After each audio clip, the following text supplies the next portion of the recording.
the problem which I faced with the Tiger was... Wait, one last thing.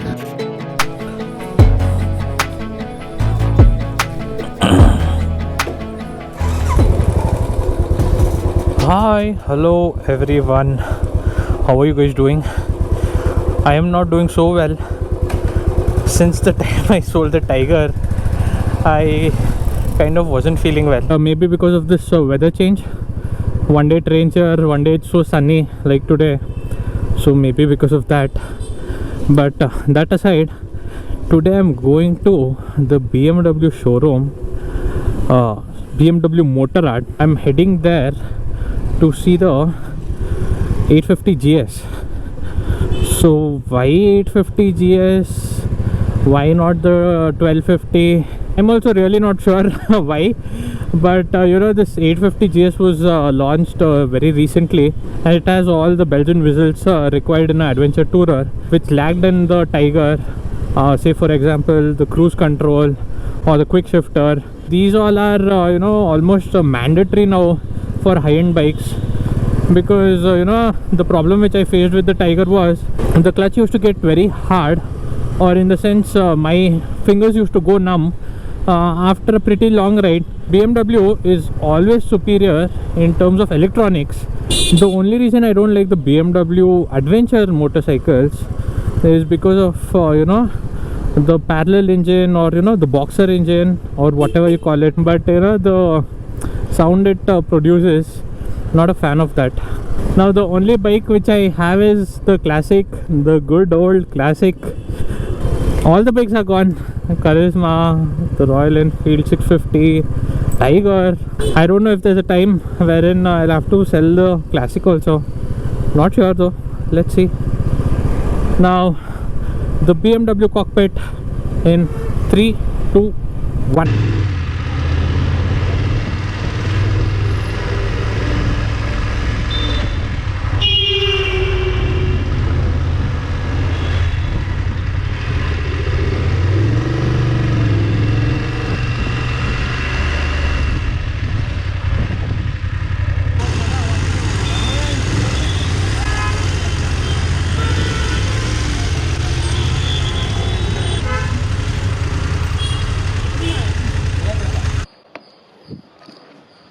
And the test ride is done.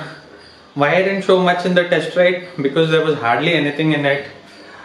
These sort of city test rides or something now, it doesn't serve much of a purpose is what I feel.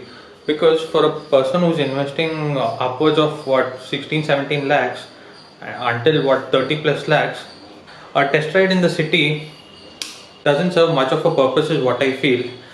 BMW should give this option wherein potential owners, they get an option of the bike coming to their place, or conducting a ride somewhere as per their availability. Let them charge extra.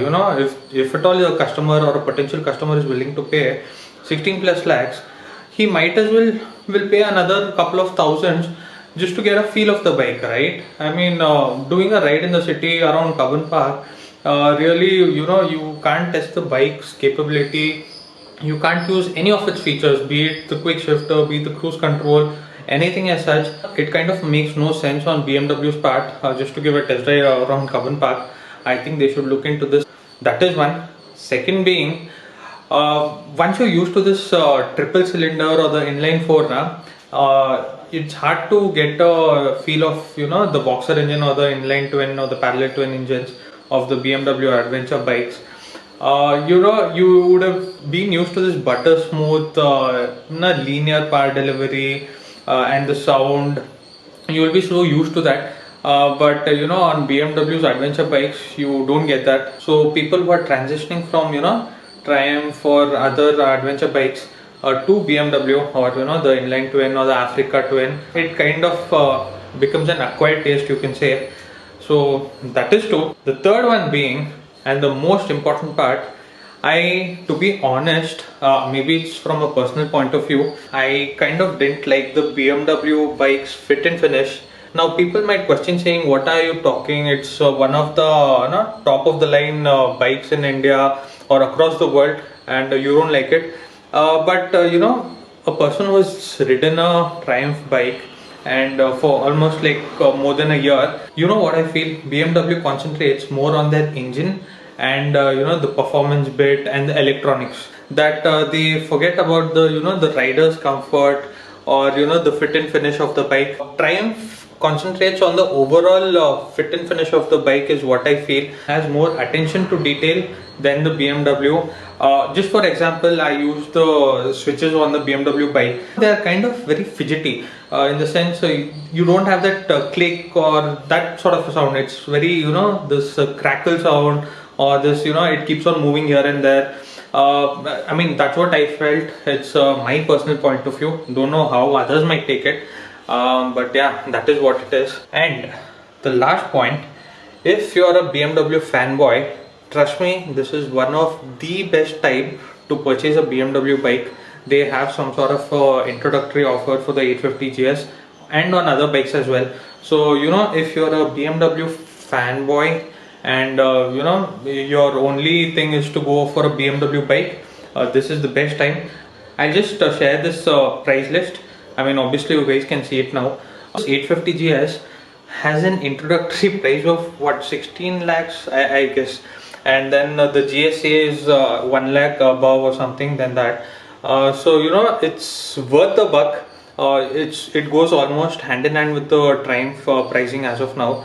So if people are dicey about Triumph, the Africa Twin and the BMW, price is the only concern. It's the best time to go for BMW bikes now. I do have plans of picking up a bike, but I'm not sure if I'll again be going into the premium segment, because I have my own plans now. So let's see. I have a couple of options in mind, and I'll tell you the reasoning also why I might go for that option as well, maybe in the next video. So until the next video, see you, take care, bye bye. Wait, one last thing. BMW, whenever you're sending a person for a test ride, please don't ask your employee to sit behind that person. Give him a separate bike, ask him to follow that person who is doing the test ride. When a person is sitting behind, you can't pull the bike. In the sense, you can't go a bit fast or give the throttle. There might be chances that he might fall. The same happened to me. In fact, I let him ride the initial a kilometer or so, and then I took the bike. And when he was riding, in fact he was riding normally, but still I was feeling like I might tip over. So just look into this bit also.